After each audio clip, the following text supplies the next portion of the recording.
house. In the same way, let your light shine before others, that they may see your good deeds and glorify your Father who is in heaven.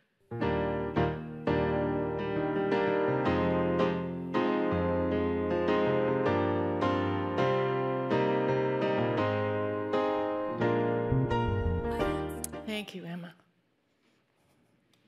It was a Karen Drucker song. She's one of my favorite Unity singers. We have such great musicians, don't we? Well, good morning. We are in week 2 of our series on Unity's 5 basic principles. You know, Unity doesn't have a creed or a statement of belief that we have to believe in. So we don't have a creed or a statement of belief that we have to adhere to, but that doesn't mean we don't have beliefs. Unity honors the many paths for God, but we have our own path. And Unity has 5 basic principles. The shortened version is God is, I am, I think it, I pray it, I live it. And last week with Reverend Tommy, we looked at God is. God is the only presence and power in the universe and in my life, God the good, omniscient. This week we're looking at the second principle, I am. I am an expression of that one God. I am spirit. I am holy. I am one with God. There's no separation. This is the principle that talks about what we believe about humanity, about ourselves. Betty Prius, in her book, The Space Between Us, talks about 3 aspects of self, which she calls the architecture of selfhood. She says there's the descriptive self, which is how we describe ourselves, male, female, married, single, doctor, lawyer. And then we have the defended self, which is the mask that we wear, the disguise that we show the world. And then the deeper self. And it's that deeper self that we are talking about this morning, the self that is God expressing. In Unity, we believe that humanity is innately good. We were not born in original sin. We're not separate, eternally lost, or sinful. We are spiritual beings. We're not human beings having a spiritual experience. We're spiritual beings having a human experience. We are divine, and we honor our humanity, but we celebrate our divinity, for that's the truth of our being, the truth of who we are. In Unity, we call this divinity the Christ. Jesus was a human being that came to earth and fully realized his divinity. So we don't see Jesus as the great exception. We see him as the great example. He modeled divinity for us and fully became the Christ. That Christ is a word for divinity fully expressed. And we are each expressions of God. I've heard a number of different analogies that describes that. Ellen, in her book, The 5 Principles, talks about that there's a spark of divinity within us. I've heard that phrase a lot within Unity. But you know what? I have kind of a quirky mind. And my mind says, well, if there's a spark, it could go out. And then there's another saying that says, we are like a drop in the ocean. And again, my mind has trouble with that, because I could take a cup and I could remove some drops and I could take them away and then we'd be separate. Now, if you believe those, nothing wrong with that. That's just how my mind works.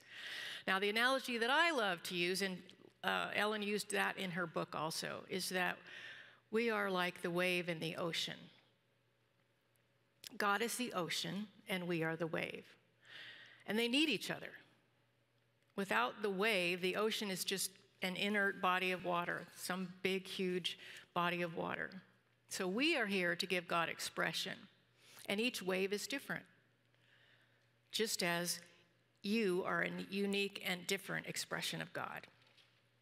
And without the ocean, without the wave, there can be no ocean. We need God. Without God, we're nothing. So God and I are one, just as the ocean and the wave are one. One of the most primary questions that religion comes to answer is that question, who am I? Who are you? We've come to this earth, we've taken on these bodies to answer that primary question. Who do you believe yourself to be? When you get sick and ill, do you find yourself identifying with that illness? Or do you believe that who you are is one with God? God is life. Therefore, you are one with life. God is love. You are the essence, an expression of love. God is substance. That means that there is no lack in your universe because you are one with that substance. And when you know the answer to who am I, there's no fear, there's no worry, there's no lack of anything because you will know that you are one with all that is. This second principle, I think, is Unity's greatest important gift that Unity gives us. That we're not inherently evil, but we're evolving beings, always one with God. Another unique teaching that Unity offers is the individualization of God in humans. I keep saying man, but I mean humans. We call it the Christ. Now, if you're uncomfortable with that word, fine. Call it something else. Call it higher power. Call it spirit. Call it the force. Doesn't matter what you call it, but call it forth in you. You know, Christ isn't Jesus' last name. The Christ really has nothing to do with Jesus, except that Jesus fully realized his Christhood. The Christ is our divine potential. God lives within us, not as a container, not as water within a vase. We have the potential to express God to the fullest. And it's potential, which means there's a possibility. I love that song that we sang. There is a possibility within us, but it doesn't get realized until we act upon it. Jesus acted upon his potential, and he serves as our model, as our way shower, to show us the way, how to live our lives. You know, we are in the Western world. We consider ourselves Christian. So we call this the Christ, but you could call that Christ name anything. You could call it the Buddha nature instead of the Christ nature. Jesus is a wonderful model, and I know many of you grew up with a totally different teaching about Jesus. I know I did. Some of you probably when you first came to Unity didn't quite know what to do with Jesus. I had trouble with it. I was raised Catholic, and then I switched over and became a Nazarene, which was very strict. They taught us that we were evil, we were sinful, and that only Jesus could save us. Unity doesn't believe that. And when I first came to Unity, I found myself, well, where does Jesus fit in this new religion? I didn't know. And you know, I've had people in my previous churches who had such an issue with that, who struggled with that. They didn't even want Jesus mentioned on Sunday. And maybe some of you feel the same way, but I would invite you to take a deeper look and to see Jesus in a different light. There are some I've heard who think we don't talk about Jesus enough here.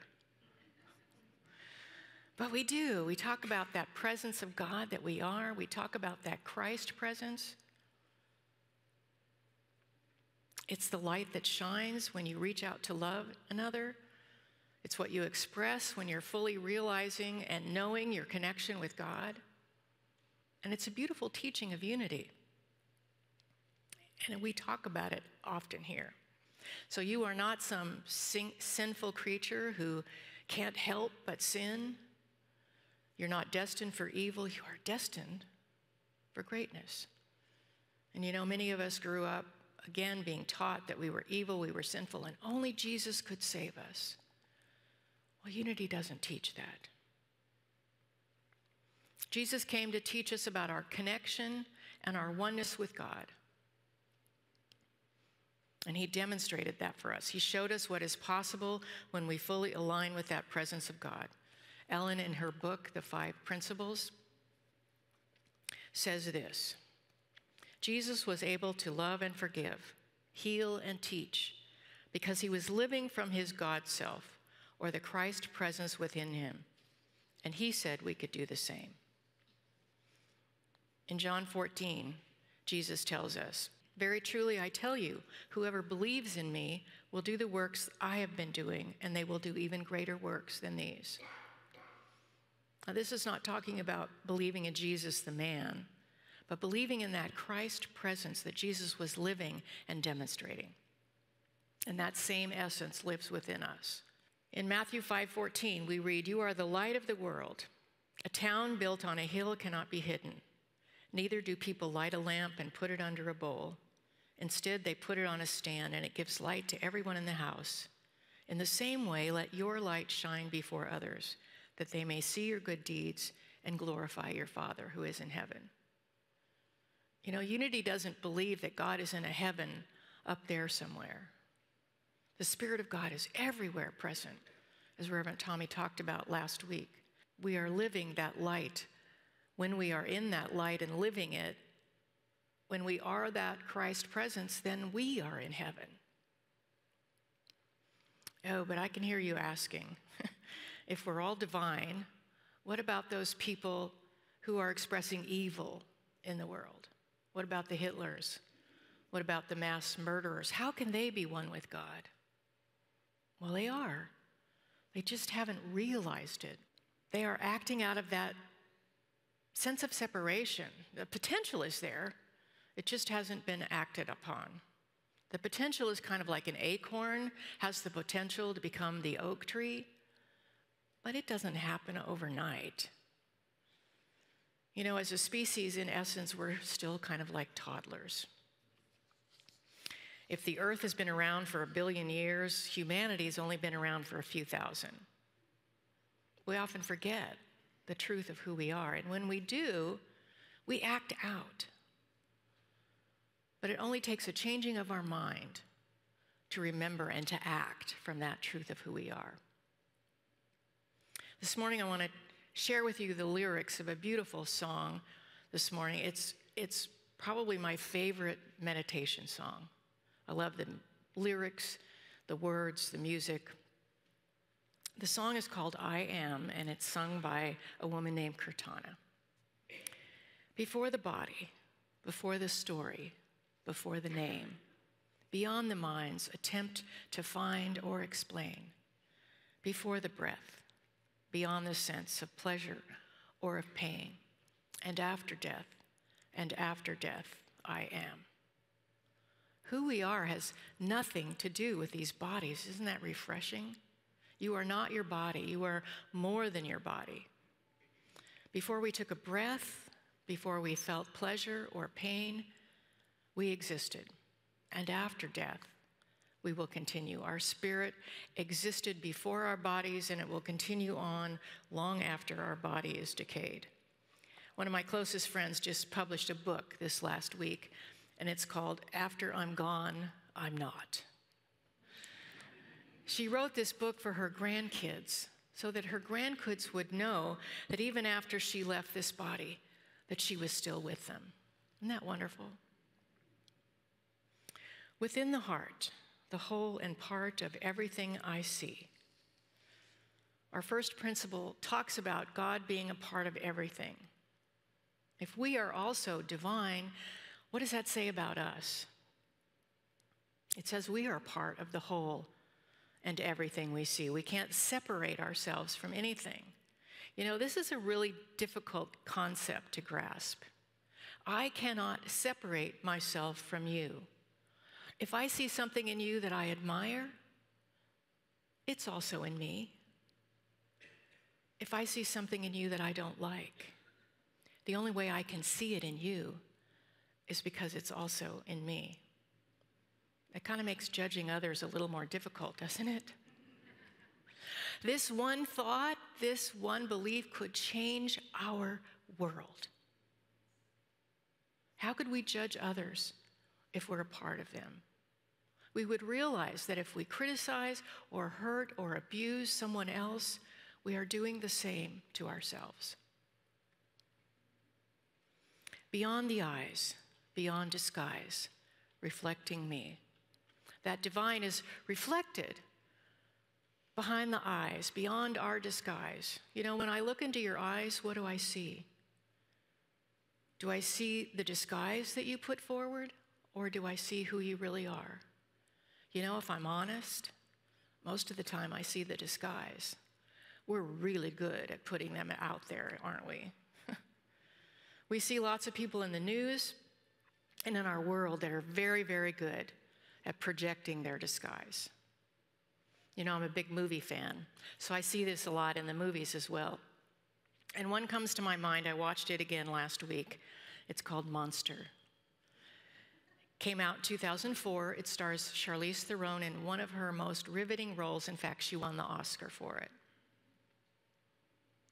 The movie's about a very, very damaged soul who really wanted to believe that love was all that mattered, and that if she believed in herself, she could do anything.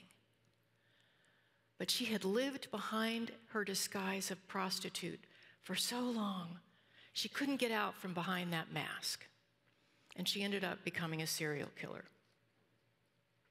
I remember when I first saw this film, my heart ached for this woman, and this is a true story. This woman really existed. I felt sad for her because I kept saying to myself, if only she knew how holy and precious and divine she was, she'd be able to make different choices. Now, this is a haunting movie. I'm not telling you you should rush out and find it. Some people only like movies that have happy endings and make them feel good, and this movie won't do that.